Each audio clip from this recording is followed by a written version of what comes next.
Erev Tov, everyone. Good evening. I am going to share a few short words with you here tonight. How fortunate we've been that the technology adjustments have been working so well for the first 45 minutes tonight.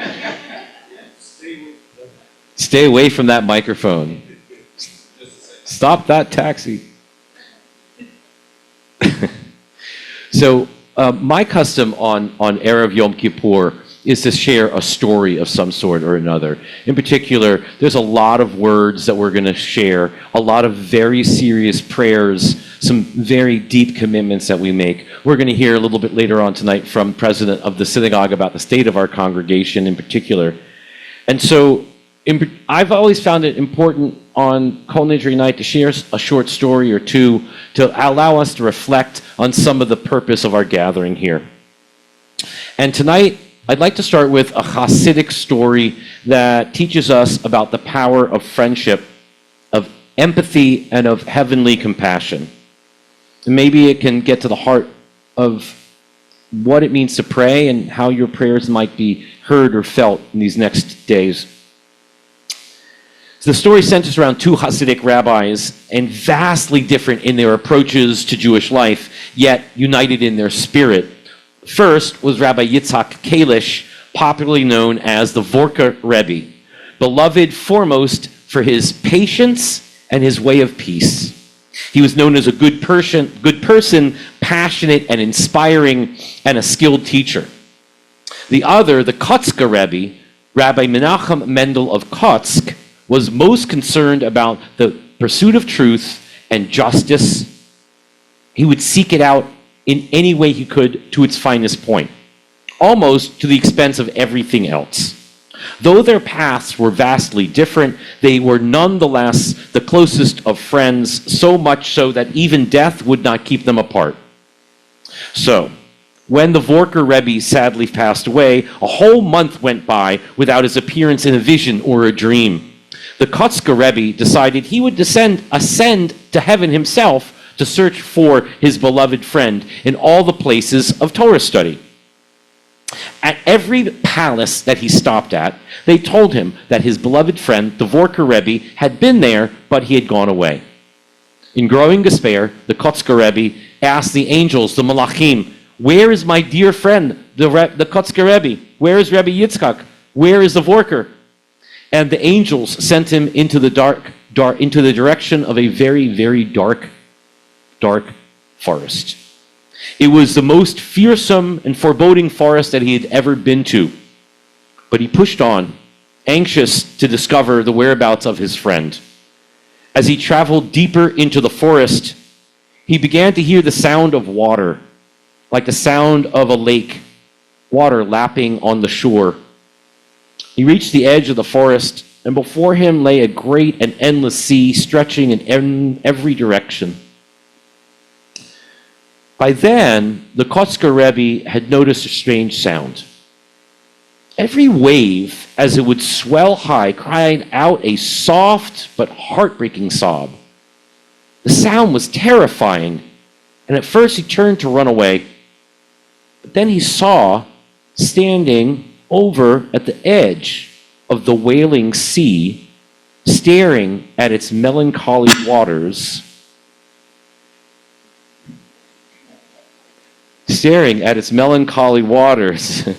was his holy friend, Rebbe Yitzhak. "I've been looking for you," said the Kotzker Rebbe. "Why have you not come back to me, to visit me? I missed you so dearly." Instead of answering his friend, Rebbe Yitzhak asked him a question. "Do you know what sea this is?" The Kotzker Rebbe replied he did not. And so Rebbe Yitzhak explained, "This is the Sea of Tears. It's the sea which collects all the tears of God's holy people." He said, "And when I saw it, I swore in God's name that I would never leave it until God dries up all the tears. So here I am, and I remain and I pray." And together they sat there and they prayed that the tide would recede But the time had come for the Kotzker Rebbe to return.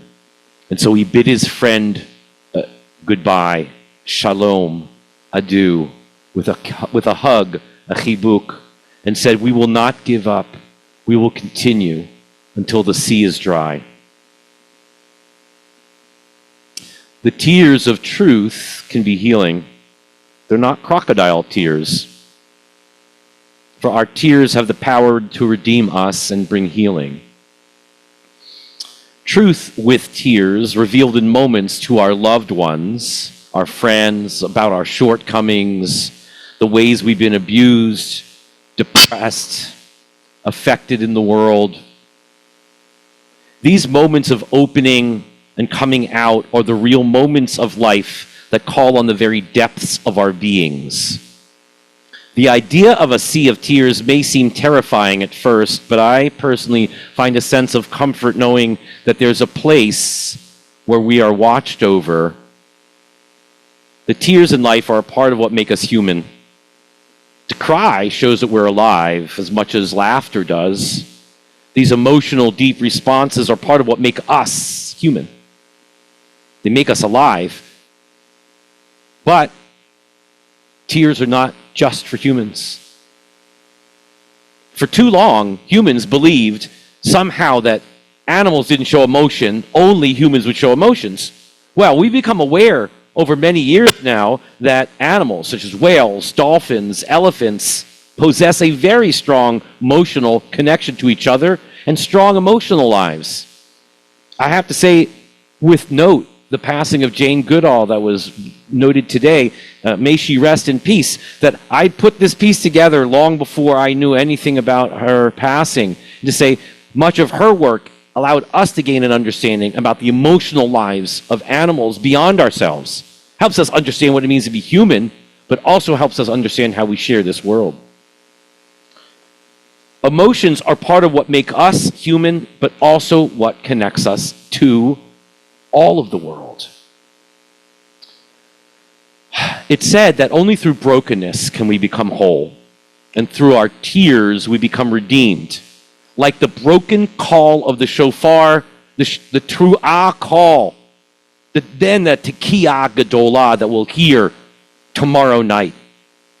Only through brokenness can we become whole.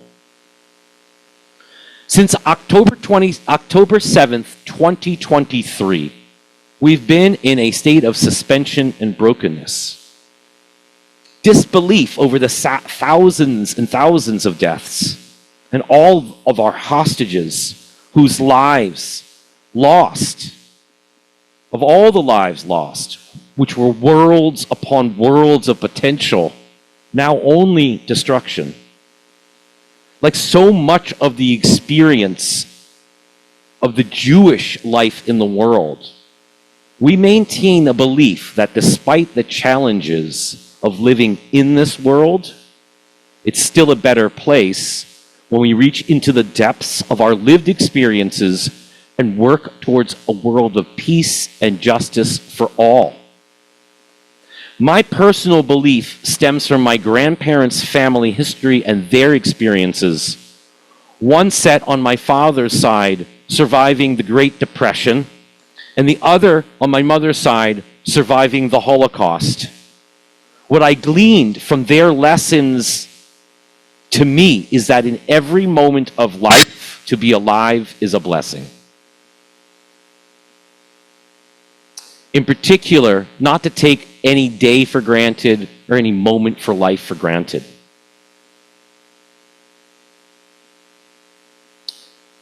Like many of us, it takes a community, it takes a family, it takes a lot of people together to create a step into a new direction.